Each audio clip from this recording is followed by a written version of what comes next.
Obey my commands. God bless you both. Touch up. In the undefeated, here we go, 12 rounds, Las Vegas, Nevada. Bakbakang Mark Magnifico Magsayo at Andres Cortez para sa pinakamagiging malaking laban ni Magsayo dito sa lightweight division.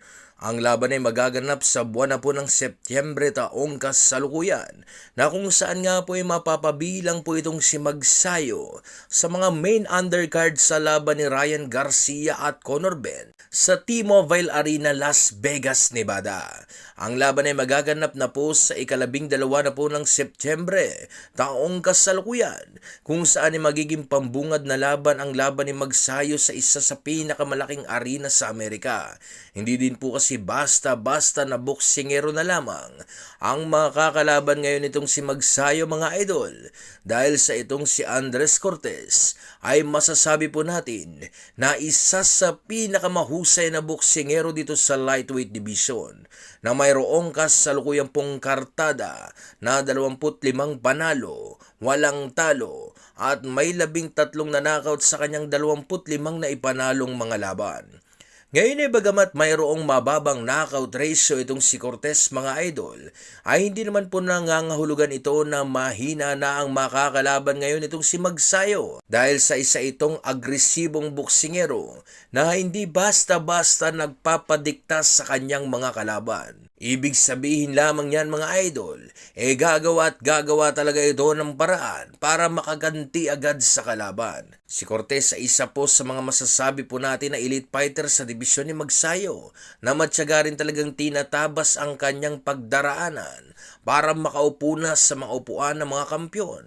Mapapasubo si Magsayo sa laban na ito dahil sa hindi rin po kasi talaga basta papayag ang Meksikanong ito na makakagawa ng malilinis na suntok si Magsayo upang makalamang sa laban. Ngayon, mga idol, ay kumagagawa po nitong si Magsayo saktan si Cortez gamit ang kanyang malilinis na mga patama, ay makakakuha po si Magsayo ng mga bentahe para makalamang dito sa kanyang kalaban dahil sa magiging maingat po kasi itong si Cortez sa pagpasok sa depensa ni Magsayo.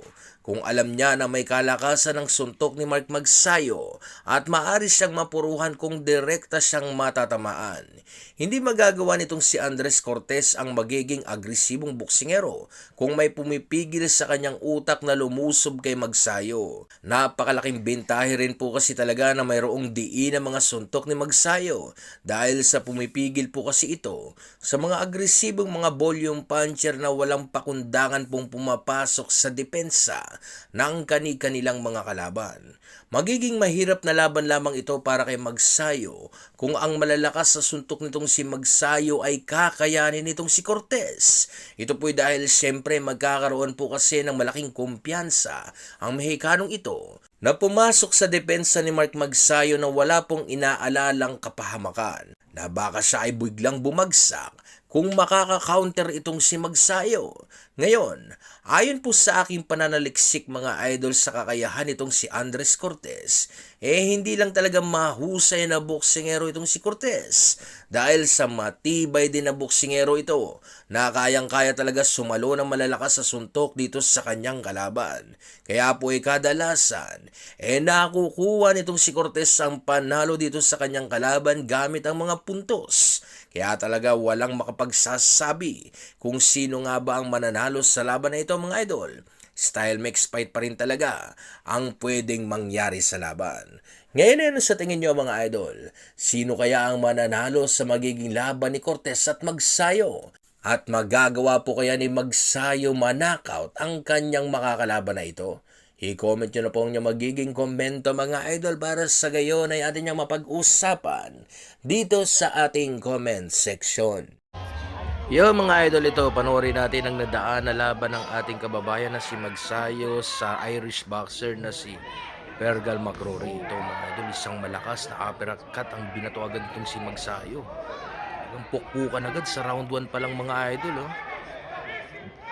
Dinidikitan nitong si McCrory ang opensa ni Magsayo kasi kailangan ni Magsayo ng espasyo para makabato ng malalakas sa suntok. at hindi inahayaan ni McCrory na magawa to ni Magsayo. Kaya tignan mo, talagang dinidikitan niya tsaka binibigyan niya ng pressure si Magsayo. Masyadong malagkit yung round 1 na to para kay Magsayo. Pero magandang ginagawa ni Magsayo kasi sa oras na papalapit na itong si McCrory, uppercut ang binabato ni Magsayo para nga sungkitin itong baba ni McCrory. Talagang malalakas agad na suntok ang binabato ni Magsayo, mga idol. Gustong sindakin ni Magsayo itong si McCrory at para nga matigil ito sa kaka-pressure. Pero talagang matibay din tong Irish boxer na to, mga idol. Malagkit kung lumaban. Dikit na dikit talaga ang katawan ng Magsayo. Grabe yung banat na ginagawa ni Magsayo sa tuwing pumapasok tong si McCrory. Ayun, tumatama yung suntok ng McCrory. Gustong gustong labanan ni Magsayo sa gitna ng ring. Sa oras na mapupunta na sa corner nitong si Magsayo, gumagawa siya ng paraan para makalayo sa boksingero. Pinitik.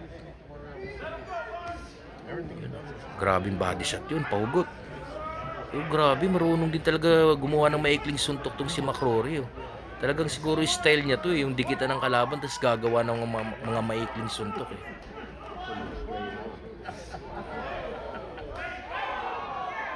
Talagang dinidigdig niya si Magsayo sa corner. Gusto niyang sindakin si Magsayo sa mga ganong tirada niya. Grabe yung uppercut. Pero pinipitik ni Magsayo. Yung mga idol. Uy, grabe, di tumama. Kagandahan dito kay Magsayo, mga idol, bumabato na kaagad ng kanan.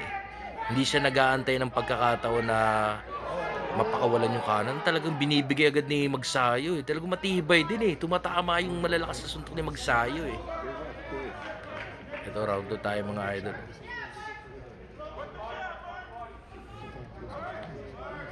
Ito yung style talaga ni Magsayo na kunwari pagod.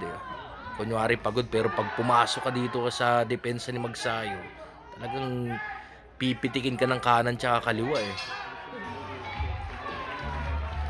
Tapos ang round 1, mga idol. Pero sa tingin ko ang round na to kay Magsayo to kasi mas maganda yung napatama ni Magsayo. Kita mo, round 2. Simula pa lang ng round to, mga idol.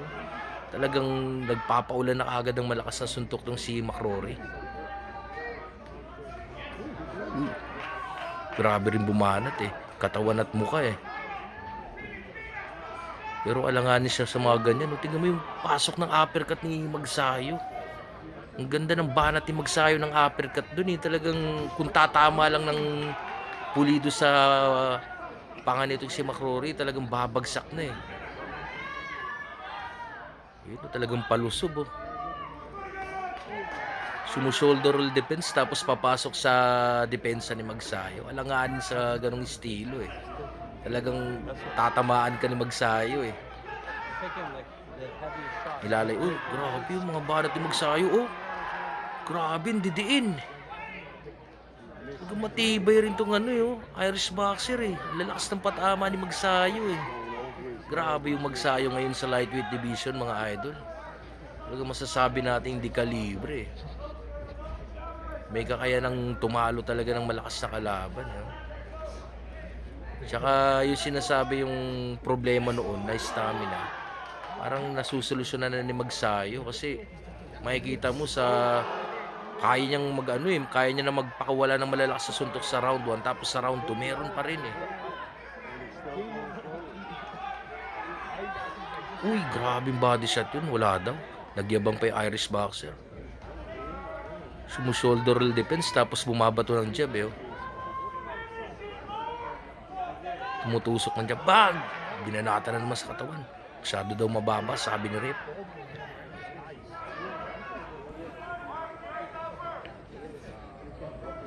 Ito kagandaan kay Magsayo, mga idol. Kaya niya nang gamitin yung paa niya para makaiwas sa kalaban. Grabe yung head movement na yun. Nagagawa ni Magsayo na ilagan yung malalakas sa suntok gamit yung pagyuko lang Nililiad niya lang yung paa niya na payuko. Tapos nakakagawa na siya ng ilang movements para makailag sa suntok ni McCrory. Kaya na rin ni Magsayo talaga gumawa ng mga ano eh. Yung mga peking suntok eh. Yan, dito lang makakatama itong si McCrory mga idol eh. Pag ginagamit niya yung katawan niya eh. Ginagamit niya yung gulang niya para gulangan itong si Magsayo. Shoulder roll defense yun. Uy, tumama yung katawan. Uy, grabe naman itong kombinasyon na ginagawa ni Magsayo. Ito na tayo. Round 3 na, round 3. Lamang pa rin si Magsayo para sa akin doon mga idol. Grabe yung double jab ni Magsayo. Talagang tumatama eh. Hindi natitinag tong si McCrory mga idol kahit nararamdaman niyang may diin eh. May diin yung suntok ni Magsayo tas talagang tumatama eh. Pero hindi talaga ganun pulido. Hindi pa tumatama ng pulido. Kaya hindi nasisindak tong ano eh. Irish boxer eh. Hindi siya na umaatras eh. Talagang lusob lang kung lusob eh.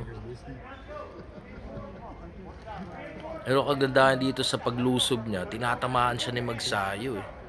Kaliwa kanan eh. Hindi niya mabasa-basa kung anong suntok ang gagawin ni Magsayo eh. Ayan, babanat ng kaliwa. Tapos didiretso ng kanan. Tapos may uppercut pa. Ayun oh, grabe yung banat na yun.